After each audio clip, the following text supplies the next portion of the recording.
Hello, everyone. This is Kyle Welch with RCR Wireless News. I want to thank everyone for attending today's webinar, Enabling Connectivity to the Internet of Things, presented by Anritsu. Our presenter today is Richard Bellairs, Product Marketing Manager at Anritsu. And helping out with the Q&A section at the end of this webinar will be Craig Hendricks, Senior Wireless Business Development Manager at Anritsu, and also Pat Weisgarber, Business Development Manager at Anritsu. At this time, I'd like to pass the presentation over to Richard. Thank you, Kyle. Hello, everyone, and thank you very much for joining. Today, we're going to talk about the challenges that are faced by product designers who may not have much experience in wireless technologies, but who are looking at adding wireless connectivity to their products in order to connect them to the so-called Internet of Things. We'll examine the factors to consider for selecting the best technology for a particular application and look at some of the most common technologies, and we'll consider the challenges for the product designer, focusing on test challenges. I'll introduce you to the types of test equipment that help to address those test challenges with examples of some real test products. Now, there's currently a huge amount of news and media coverage relating to the Internet of Things. You can't get away from it. But what do people really mean when they talk about the Internet of Things or the IoT? By the way, if you're familiar with the test industry, you may be used to hearing the abbreviation IoT used to mean interoperability test. However, it's increasingly being used to mean the Internet of Things, so it is getting a little bit confusing.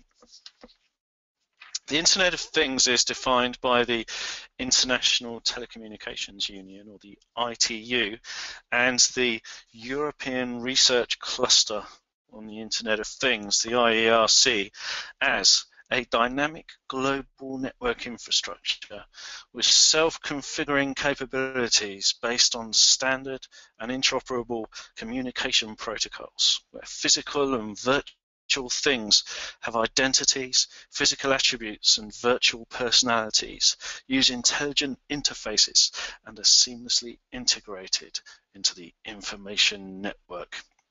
In more simple terms, it's the linking together of people, things, and cloud or web-based services.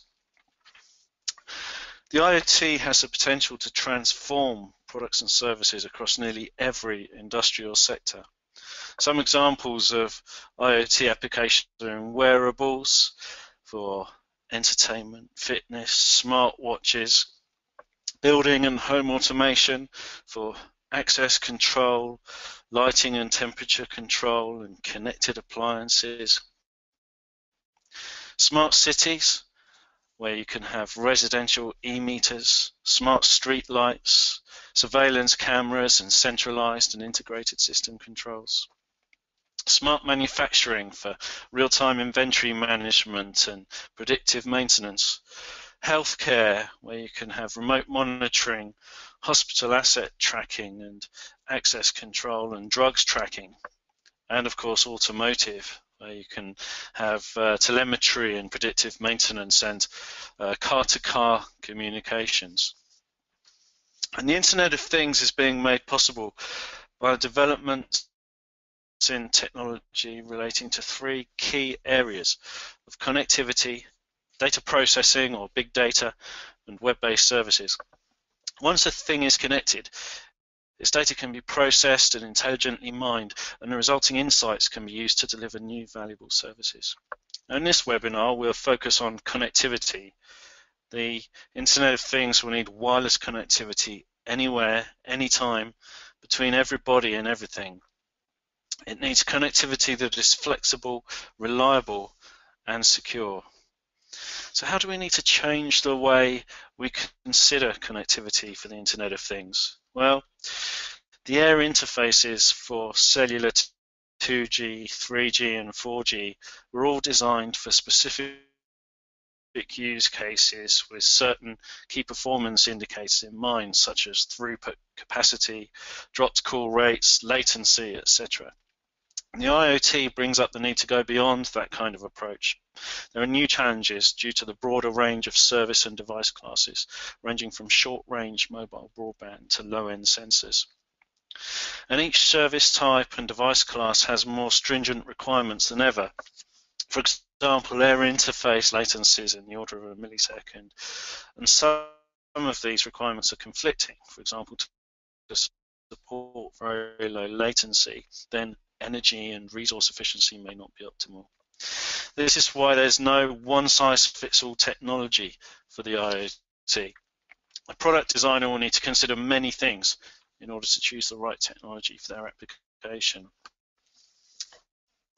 So what are the key factors to consider when choosing a connectivity technology? Well, let's run through the main things that we need to consider. First off is frequency bands and worldwide regulations. Radio transmissions are regulated worldwide by agencies such as the Federal Communications Commission, or the FCC in the United States, and the Conference of Postal and Telecommunications Administrations, or CEPT, in Europe. Now, these organizations allocate frequency bands for specific use and drive standards and certification plans for radio transmitters. Most of the usable spectrum in most regions is designated as licensed, and that means that users need to buy a license from the local regulator to operate a radio transmitter in a designated frequency channel. A familiar example for licensed frequency band use is cellular communication, where government auction spectrum bands to mobile operators to regulate their frequency allocations. The ITU, which coordinates the shared global use of radio spectrum, has reserved several frequency bands for what's known as industrial, scientific and medical, or ISM, applications, and these ISM bands are unlicensed. They vary slightly from country to country. The popular ISM bands in recent years are 433 MHz, 868 MHz, 915 and 2.4 GHz, which are used for wireless communication such as remote controls, cordless phones and Wi-Fi. The 2.4 GHz band has become very popular because it allows for unlicensed use in all regions, and the ubiquity of the 2.4 GHz band makes development and distribution of 2.4 GHz based products across nations easier. So if you want to sell your product into global markets, the 2.4 GHz band tends to be quite attractive. Now, as a general rule, higher frequency bands offer more channels and more bandwidth, and hence can serve larger networks and drive more data throughput, whereas lower frequency radio waves propagate better than higher frequency, and so they can achieve better range, especially inside buildings. And network range is clearly going to be another key consideration. A network's range is typically categorized into four classes of personal area networks, or PANs, local area networks, or LANs, neighborhood area networks, NANs, and wide area networks, or WANs. So PANs are usually wireless, covering a range of about 10 meters. And a common PAN standard is Bluetooth, which allows you to connect to accessories such as a wireless headset or watch or fitness device. And PAN devices usually have low radio transmission power and run using small batteries. LANs tend to be either wired or wireless, or a combination of the two. Wireless LANs usually cover a range of up to 100 meters. And the example that we're all familiar with is the home Wi-Fi network that provides you with internet access to PCs, smartphones, TVs, and today even to IoT devices such as thermostats and home appliances.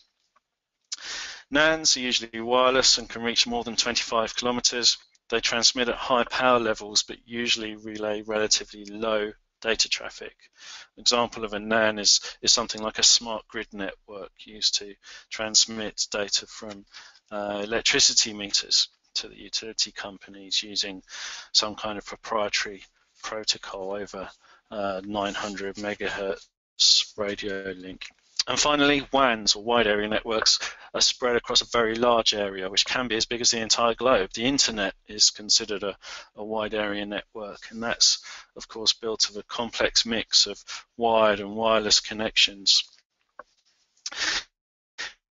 Networks can also be categorized by their topology, the way the nodes in the network are arranged and connected to each other.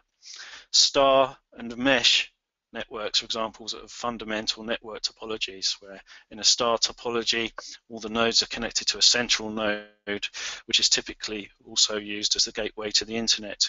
A popular example of a star topology is a Wi-Fi network, where the center node is called an access point and all the other nodes are called stations. In a mesh network, every node can connect to multiple other nodes. One or more nodes in the network serves as the internet gateway. And a popular example of a mesh network is a Zigbee light link network, where multiple lights form a mesh network to extend the network reach in large buildings. One of the Zigbee nodes is called a coordinator, and it usually serves also as the internet gateway. The drawback of mesh networks is that they're more complex to design and they can exhibit a longer delay when routing a message from a remote node through the mesh compared to star networks. But the benefit of a mesh topology is that it can extend the range of the network through multiple hops while maintaining a relatively low radio transmission power. They also achieve better reliability by enabling more than one path to relay a message through the network. Network size, or the maximum number of simultaneously connected devices, is also an important consideration when designing a system. Some technologies like Bluetooth support up to 20 connections, whereas other technologies like Zigbee can support thousands of connections. Communication systems utilize a set of rules and standards to format data and control data exchange. The most common model in data communication systems is something called the Open Systems Interconnection Model, or OSI model, which breaks communication into functional layers, allowing the easier implementation of scalable and interoperable networks.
One of the biggest challenges in communication systems is interoperability.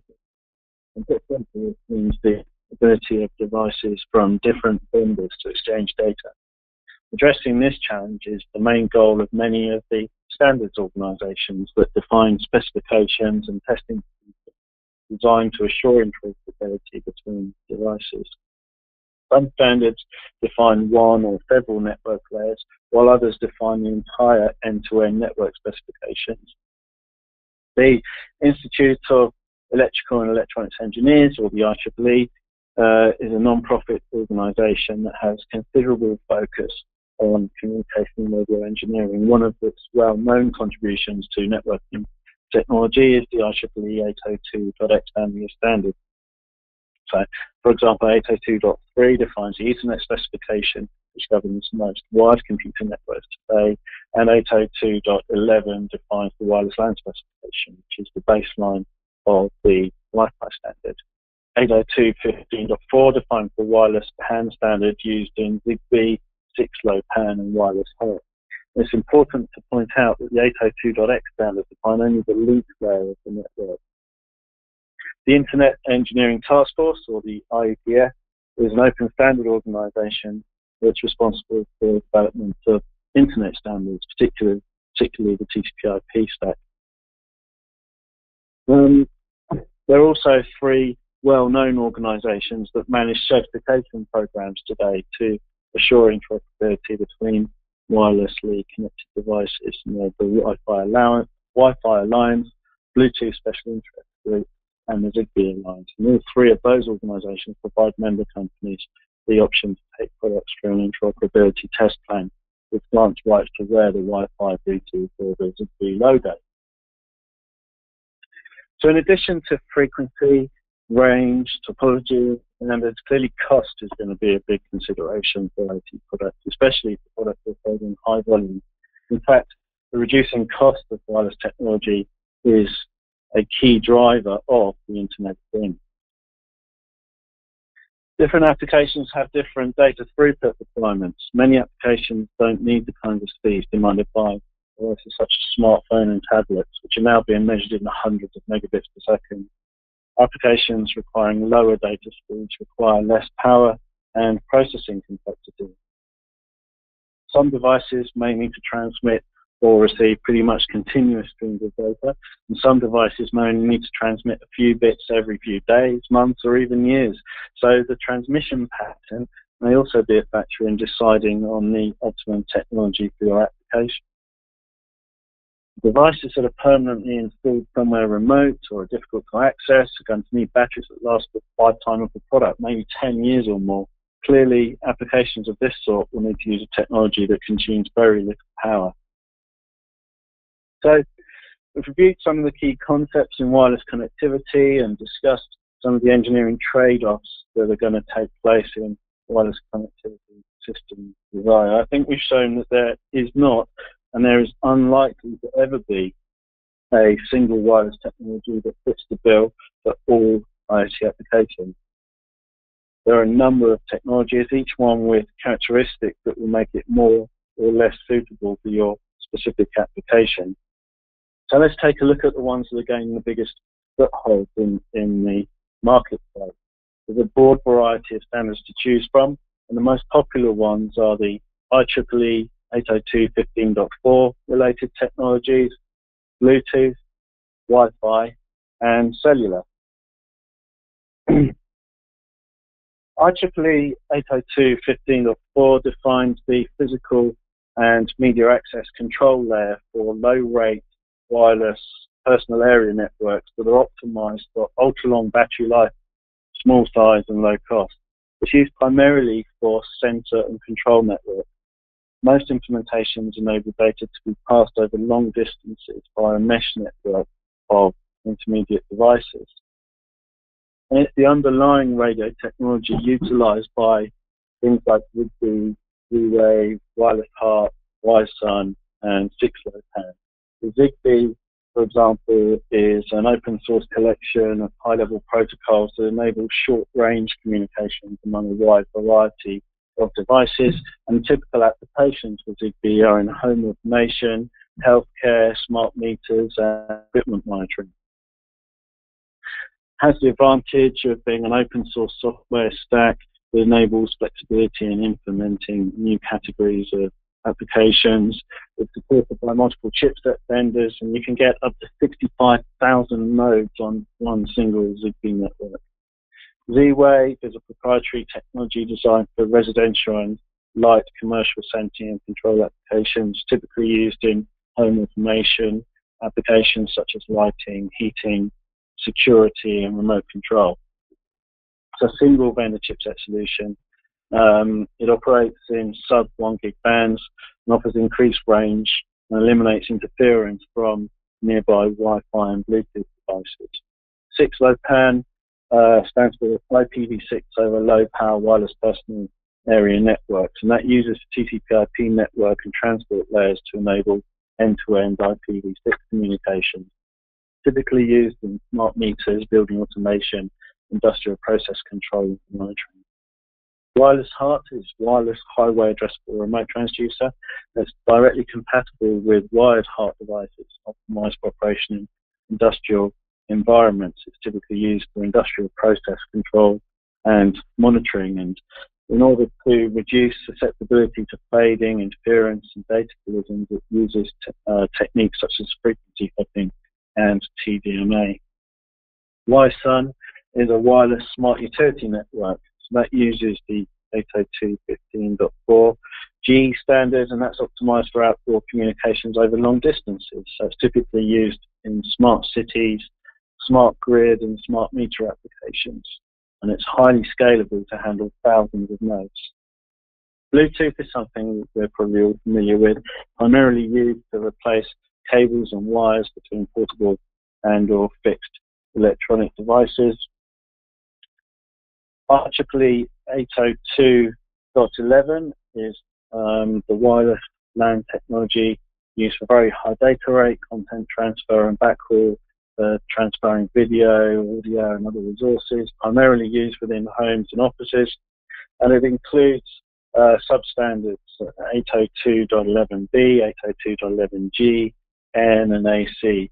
And there are emerging standards to handle newer applications. For example, 802.11p is targeted at vehicle-to-vehicle and vehicle-to-roadside infrastructure communications.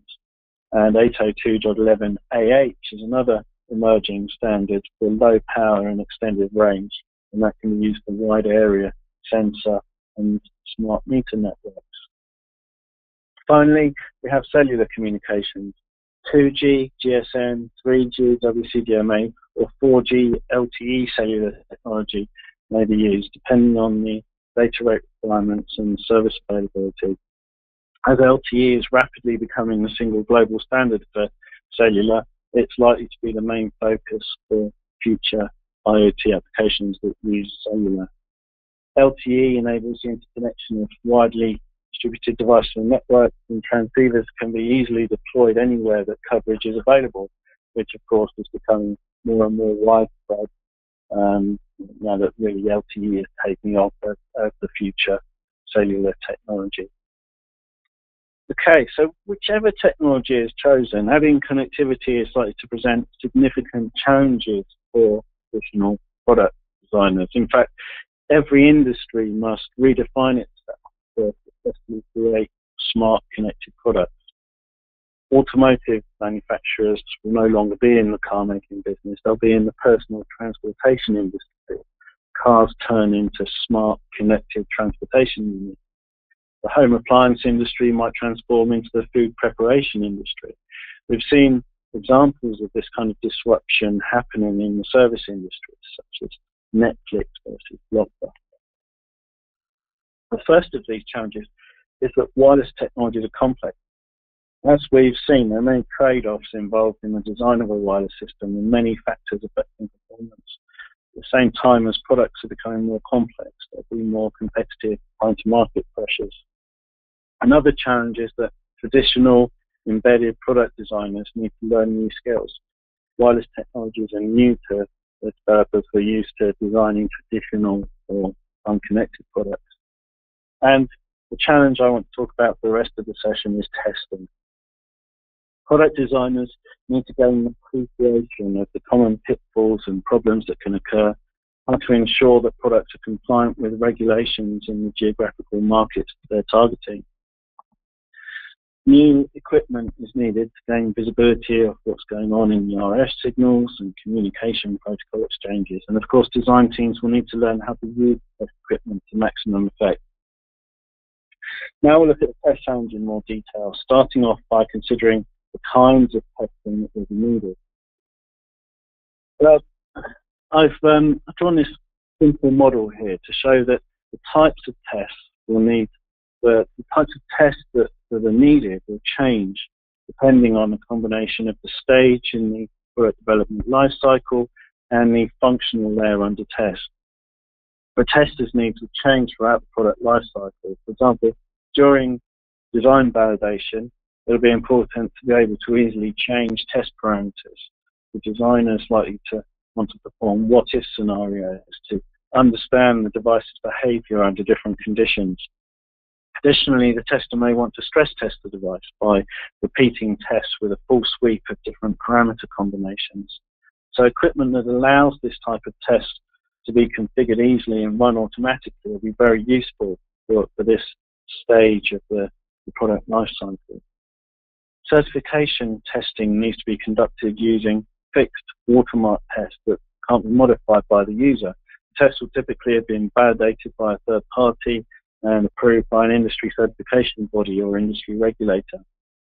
For example, in the LTE world, there are also carrier-specific acceptance tests that manufacturers need to pass for their devices to be accepted by a particular mobile network.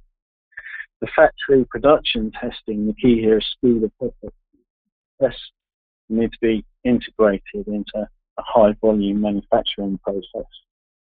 So what's needed from a test solution will change depending on the stage of the product life cycle, the functional layer under test, and the technology. And you'll find that a particular test solution will target one or more of the boxes in this matrix I've drawn here. No test solution will tick all the boxes perfectly.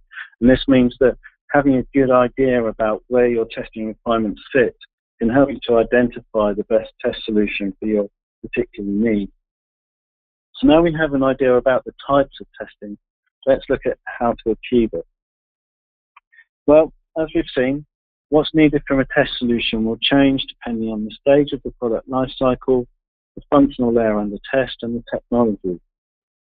Wireless technology standards tend to evolve with new features added into the specifications, and so the ideal solution will evolve with the standards to support new technology features as soon as you need them. As we've mentioned, IoT product designers may not have the experience with wireless technology, and therefore the ideal solution will encapsulate expert knowledge to abstract details, simplify and help the user as much as possible. So features such as simple test setup wizards and auto-ranging parameters can help to speed up use of the equipment and guarantee accurate and meaningful results. Finally, we want to make testing fast and repeatable. So features to support unattended automated testing will allow you to run repeatable tests while you attend to your core product development tasks. I'd now like to introduce the types of test equipment that are available to you for different development stages and functional areas. Now I'm going to give an example of each one of these pieces of equipment from the Anritsu product range. First, the signal analyzer. The signal analyzer is used for design validation of the RF layer. The signal analyzer is really an advanced spectrum analyzer which displays the amplitude of a signal over a frequency range, but it makes use of digital processing to capture a spectrum that changes over time. In addition to the basic spectrum trace, signal analyzers offer measurements such as power versus time, and frequency and phase versus time measurements. The vector signal generator is really an essential item of equipment for any communications test lab or workshop. And the cost of a signal generator largely depends on the additional functions and facilities available, as well as the type and quality of the frequency reference that's built into it. A one-box test set replaces existing test systems that typically require multiple instruments such as power meters, spectrum analyzers, and reference radios with thermal attenuators. So the result is a test instrument with faster integration into production. It offers a universal solution for all types of chipset and is simple to maintain and calibrate. A signaling tester is sometimes referred to as a system simulator or network simulator. Signaling testers incorporate software tools for creating tests, running tests, and analyzing device behavior. So, signaling tester means you can isolate issues with the device under test and observe behavior under a wide range of conditions, including exceptional conditions that are beyond the normal operation of the system. Conformance test systems tend to combine multiple signaling testers and other instruments to run comprehensive, predefined tests that have been through a stringent validation process. And finally, production test sets are designed to sit in manufacturing lines and ensure the quality of each unit that's being produced. So a signal analyzer is used for RF design validation. One example is the Anritsu MS2830A that supports all the key wireless technologies for Internet of Things applications. As we mentioned, an ideal solution encapsulates expert knowledge, and the MS2830A's technology-specific measurement options encapsulate detailed knowledge of the standard with predefined measurement templates to give it to make it easy to set up standard compliant measurements and modulation analysis. Some of the examples of tests that can be performed using this instrument are adjacent channel leakage power, which is a measurement that checks that power from a signal in an adjacent channel is not interfering with the in-band signal. A high level of adjacent channel interference may be caused by a number of things, such as inadequate filtering, improper tuning, or poor frequency control. Another example of a measurement performed with the MS2830 is spectrum emission mask, which is a test to ensure that power transmissions aren't leaking outside the designated bandwidth and causing interference in other parts of the spectrum. The MG3710A vector signal generator can generate 4 independently modulated signals using a single instrument. This makes it valuable for setting up complex RF tests, for example, those involving interfering and delayed signals, in addition to the primary wanted signal. It has an intelligent, context-sensitive touchscreen interface that displays relevant parameters depending upon the area of the screen that's touched, and predefined standards-compliant waveform patterns that once again encapsulate detailed knowledge in order to save time. Some example uses of this instrument are the bit error rate measurements and use as a reference signal source for characterizing power amplifiers. Here we have a one-box test set example, which is the MT8860C, and that's an integrated one-box test set dedicated to testing 802.11 wireless LAN devices. It's a high-speed measurement solution that's suitable for both production testing and design proving.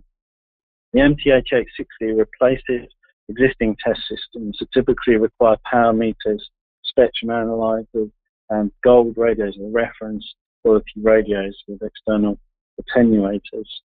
And the result is an instrument that you can integrate quickly into your production line, and it's simple to maintain and calibrate. Programming the one-box test set is much simpler than creating test programs that have to interface to a number of test instruments. The MT8860 encapsulates all the knowledge that's required to set parameters and configure measurement limits for the tests specified in the IEEE 801.11 standards. Some example tests are receiver packet error rate measurement in order to test receiver sensitivity, and transmit spectrum mask. So using the wireless setting defined, the MT8860 automatically applies the correct spectrum mask with a results table that displays the pass-fail status of each of the mask elements. The MD8430A LTE signaling tester accurately simulates an LTE advanced radio network with multiple base stations, or ENO-Bs, and the Rapid Test Designer, or RTD, integrated test environment offers an efficient user interface for test creation, management, and execution. The 8430 is typically used to test hundreds of possible signaling scenarios that a device might experience in the real world. And its flexibility also allows for negative testing to see how a device behaves when there are exceptional conditions or errors in the network signaling procedures. The LTE RF Conformance Test System, the ME7873L, is validated by the established industry certification bodies for cellular products, which are the PTCRB and the GCF. The system uses the MD8430A as an LTE base station simulator, which is then combined with several other Anritsu developed test instruments, interface hardware and software. It's easy to use interface, supports automatic termination and retry for failed tests, the signaling log viewer, and simple call processing parameter changes for efficient R&D and certification tests. GCF and PTCRB are traditionally associated with the certification of smartphones, as more and more diverse types of products are developed with cellular connectivity for the Internet of Things. Both these certification organizations have introduced more streamlined processes for the certification of different types of products that incorporate embedded connectivity modules. And the mobile device test platform, the ME7834, is an all-in-one platform that supports multi-system mobile terminal protocol conformance test and carrier acceptance test. The key to successful production testing is speed. Tests need to be integrated into a high-volume manufacturing process. The MT8870A is a modular test set. Each unit can house up to 4 transceiver units, and each of the 4 transceivers can perform tests simultaneously. Furthermore, 2 devices may be connected to each transceiver. This means that one device can undergo configuration and setup in parallel with measurements being performed on the other to maximize production line throughput. LTE and wireless LAN transmitter measurements are examples of the types of tests performed using the MT8870A. So these are a few examples from Anritsu's extensive range. Whatever your application, it's important to talk to Anritsu for advice on all aspects of your eventual testing strategy. And that's really the end of the session. So just to sum up, there are several different wireless technologies for the Internet of Things. Designers will need to select the technology that's most suited to their application. Connectivity adds significant complexity to products, so there's a significant increase in testing requirements. But test solutions are available today, and we're here to help. And now I'll hand over to Kyle to begin the Q&A. Thank you.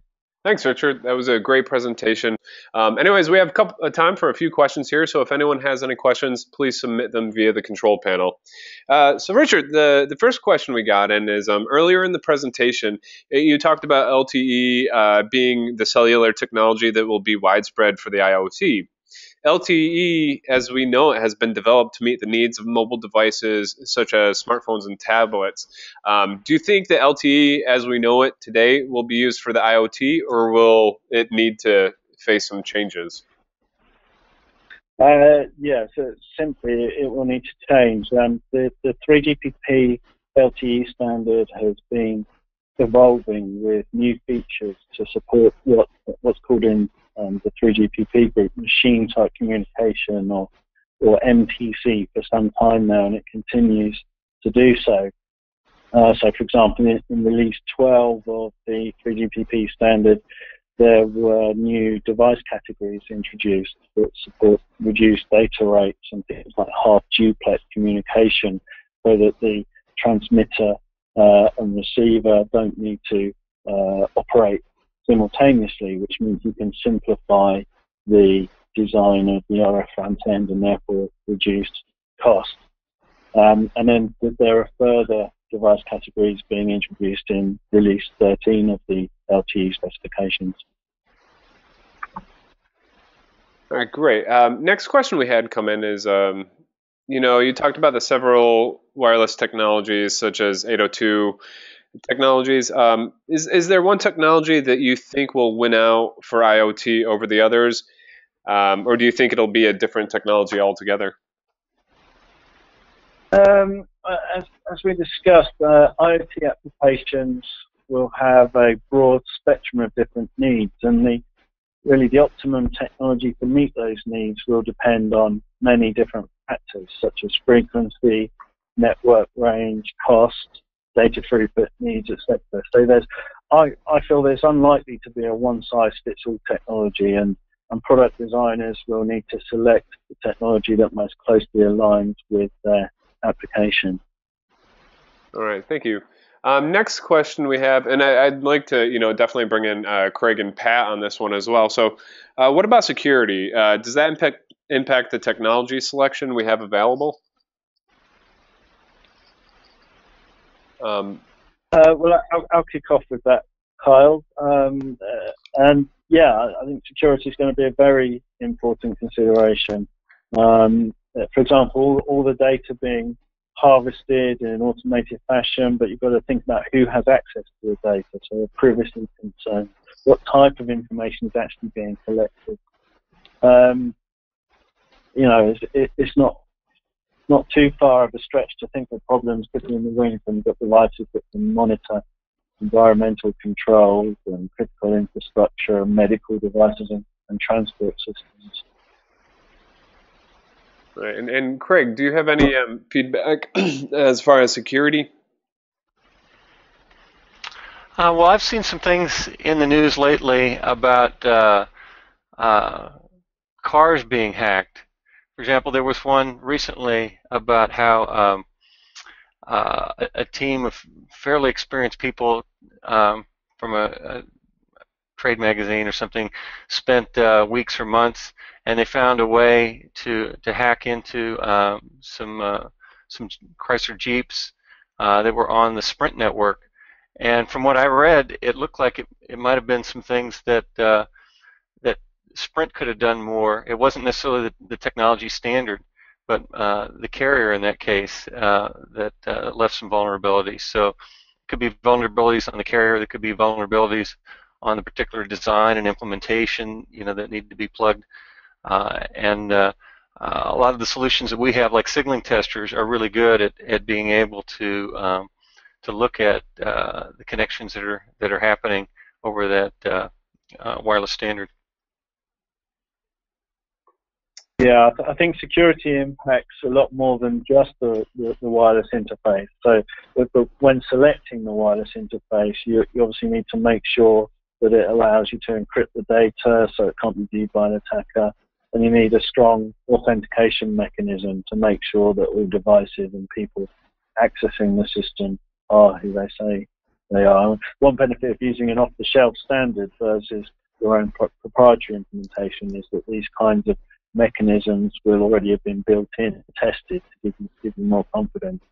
But there are many different points that security can impact, and a lot of them will be at the higher kind of application layers as well. Yeah, the 802.15.4 and the Bluetooth specs have the encryption built in at the very low levels of the very low network layers. So the security is built into those right out of the gate. I'm not sure with the other ones how integral security is to the protocols, but certainly on those two, it's built in from the start. Great. That's some really great feedback about security, which I have, it seems like is the biggest concern with IoT. So, next question. Earlier, you mentioned about devices and battery lifetime. Essentially needing possibly 10 years or more of battery life. How can such low levels of power consumption be achieved? Well, Carl, the device's radio transceiver will probably be the most power-hungry component. And so one strategy is to make sure that it's only turned on when needed. One feature that's been introduced into Release 12 of the 3GPP LTE specifications, for example, is something called extended DRX, or discontinuous reception cycles. And what this means is the device receiver is in a sleep mode for extended periods of time to reduce the amount of signaling and radio activity, and it only wakes up occasionally just to check that when there's data to receive.